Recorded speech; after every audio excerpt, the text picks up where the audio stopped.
Tinawag naman kabrigada na nonsense at labag sa konstitusyon ng isang political analyst ang panukala ni Senador Alan Peter Cayetano na magsagawa ng snap elections sa pamamagitan ng sabay-sabay na pagbibitiw sa lahat ng halal na opisyal ng gobyerno.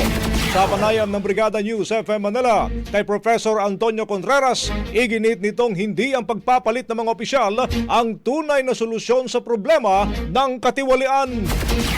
Hindi solusyon po yan. Ang solusyon natin ay gamitin natin ang konstitusyon para mapanagot ang mga may kasalanan. The thing that can be certain in putting an end to this corruption is when there's certainty of punishment and the certainty of prosecution.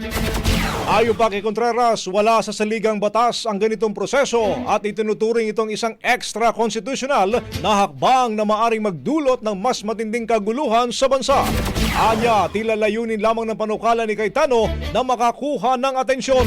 At dahil dito, hinamon ni Contreras si Senador Cayetano na kung talagang seryoso siya, siya mismo ang maunang magbitiw sa kanyang pwesto. Siksik sa mga Kung bagong talagang balita. seryoso si Senator Cayetano, di mauna na siya. Pakita niyang siya ay seryoso sa kanyang role, na handa siyang isakripisyo ang kanyang posisyon. Tingnan natin, baka maniwala pa ako.